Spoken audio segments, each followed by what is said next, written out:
So my name is Dr. Sarran. I'm the candidate for San Fernando West under the banner of the National Transformation Alliance, and here I am. In terms of your profession, your qualifications, what makes you a viable candidate for San Fernando West? Sure. So I am a medical doctor. I've been a doctor for roughly about 10 to 12 years, somewhere around there. And growing up, I have never really been too interested in politics because the style of politics that we've seen in Trinidad and Tobago is not something that I really gravitated towards. It was more about bickering and the two rival parties more or less going after each other rather than the issues of Trinidad and Tobago. About a year or 2 years ago, I was literally just scrolling through my social media and I saw a video from Gary Griffith saying that he was interested in forming a party. Now, I didn't really take it on, but the video came up a second time and he said if anyone is interested, send him an email and he's going to form a party and he's going to bring, the type of change that I was hoping to see in Trinidad and Tobago. I sent him an email and a couple of days later, I thought, somebody responded to the email. I thought it was going to be a generic email. And he set up a Zoom, and I was quite surprised to see him at the other end of the Zoom, literally doing this one-on-one meeting. And a couple of days later, I joined the party officially. And how has your political walk been since? Political walks have been pretty good.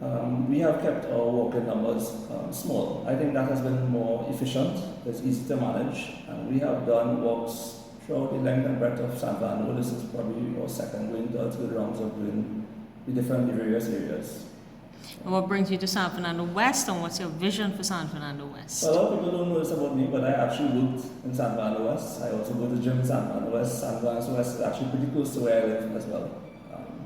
So I'm quite familiar with the area of San Fernando West. But San Fernando West, apart from all of that, it was chosen strategically.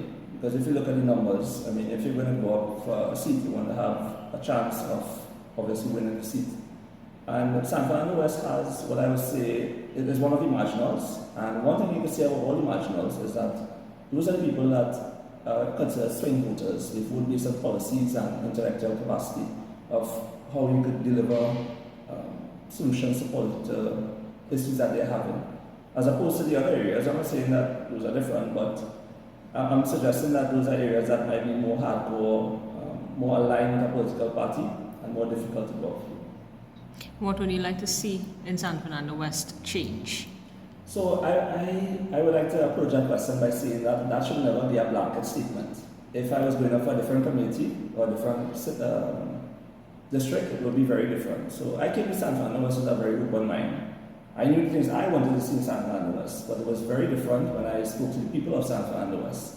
So crime being one of the things in Trinidad and Tobago that everybody's concerned about, I thought coming to San Fernando West, that would be one of the things I would love to address something. But after speaking to so many people on the ground, if I have to list issues in San Fernando West that I think that they are more concerned about, crime would actually come somewhere down, probably a fourth or fifth. Number one thing for the people of San Fernando West really is the employment situation. Even if you speak to an older person, they're concerned about their children and the employment situation with their children as well. Secondly, I would say the traffic situation is also a big issue, and third would be housing. So crime would actually fall fourth, and this is specifically for San Fernando West. What would you say you would address, given that you have learned some of these other issues other than crime? Yeah. So one of the major developments that's happening right now in San Fernando is San Fernando West waterfront. It's actually designed to be built in about 3 phases, and right now we're currently in phase 1, and they've spent roughly $498 million so far to complete phase 1. One of the things after going around to the community, one of the things I've noticed is that a lot of people, the complaint that they have is there's development happening in San Fernando, but not by the people of San Fernando. So yes, you're seeing a lot of trucks, you're seeing a lot of cranes and activity happening, but the people of San Fernando are not really benefiting. So one of the things I would like to propose is that the contractors that are getting these contracts to build stuff in San Fernando, that I would like to see personally that there be a mandatory minimum requirement of the labor force being from locals. So let's say a contractor gets a contract. I would like to see at least minimally about 25% of it being made mandatory that it comes from local people. And that could be in form of both skilled and unskilled labor. What sets you apart from the other candidates? I think I'm young, I'm dynamic, I'm vibrant, and I think a lot of people gravitate towards me because I am solution oriented. I will find a problem. There are people that find a problem for every solution. And there are few people who find a solution for every problem. And regardless of whichever the problem, I have a standard template. And the template is, first you have to acknowledge you have a problem. And you have to identify the problem.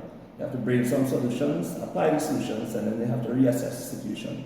And if you use that format, regardless of whichever problem and whatever constituency you are, you will come up with the right solution eventually.